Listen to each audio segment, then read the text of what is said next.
go. If you could use the mic, that'd be great. Thank you. Right. You were doing okay until that unfortunate own goal. Yep, but it obviously gave them a chance to relax a little bit more and to deal a bit better with the pressure that I thought we'd able to exert on them in the first half. I thought it was an aggressive and quite controlled first half from our side, but of course the first goal, which then produces a second, then it was very difficult, and that's when we start putting players on the field. You know, people who've not really played in the first team, Jez, Amma, Franca, we lost that sort of intensity that we were able to do in the first half, and in the end it became easy for them to see the game through. Alison. Take the mic, please. Thank you. Hi, Roy. Hi, What's Alison. it like? You've seen it all, so what's it like playing a team who seem to have so much momentum and something special going on about them, even when they don't play that well and you don't like them off? Did you sense No. that as the manager of the opposition?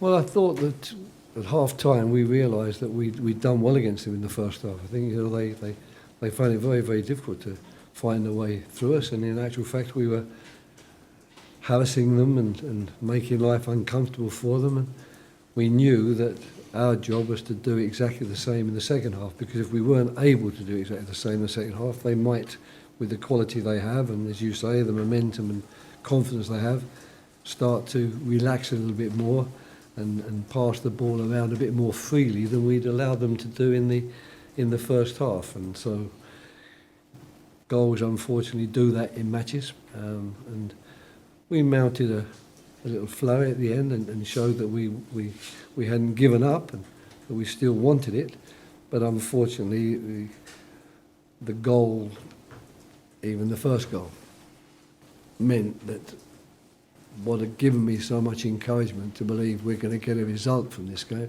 it dissipated after that goal. Alan, Jack, can you?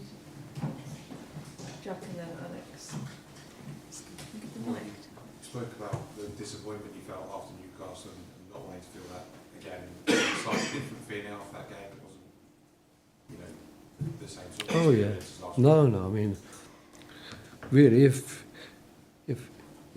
the game had ended with us continuing as we'd done in the first half and giving exactly the same performance and coming away with a result in the game, even a draw, I'd be sitting here really, really pleased with what I've seen. So, no, there was no disappointment today. Maybe that the young substitutes that we'd like to think we can believe in and will help us to a different level didn't show that. They didn't do anything for us at all, really. We became much weaker when I made the substitutions.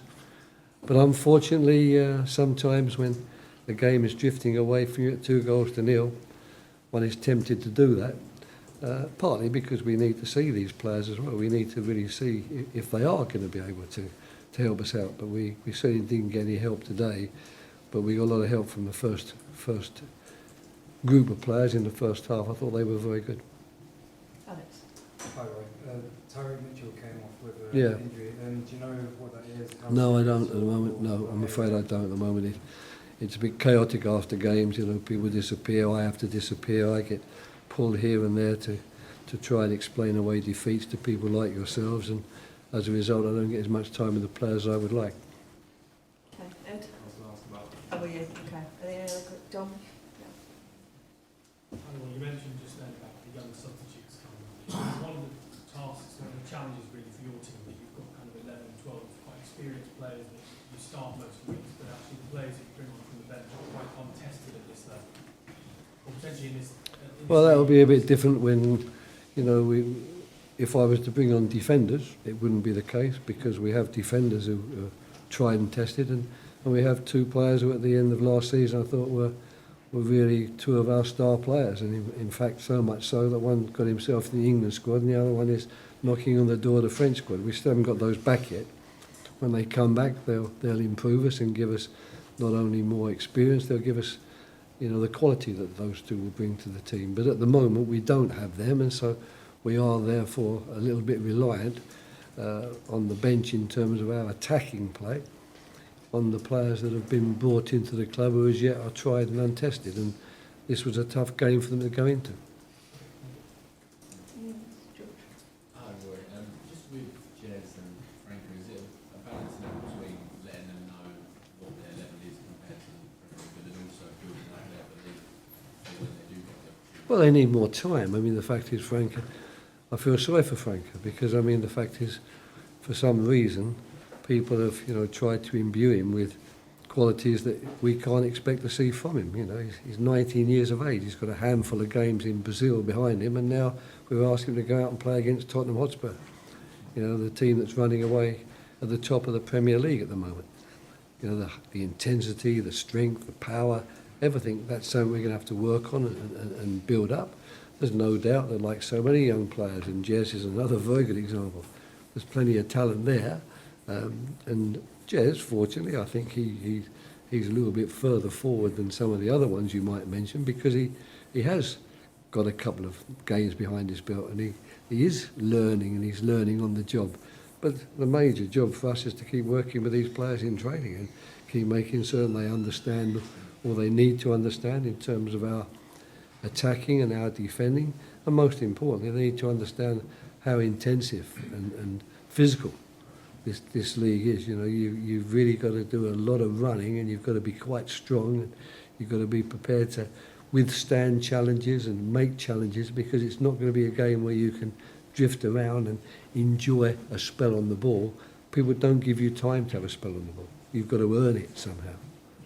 And certainly I thought we did that very well in the first half. I thought that we earned our spells on the ball very well, and we earned it by hard work, I would say good organisation, a good team structure, and certainly players who had the discipline and desire, and aggression even, to show Tottenham, yeah, we know you're a good team and we know you've got very good players, but we're not going to just allow you to come here and do what you like with us.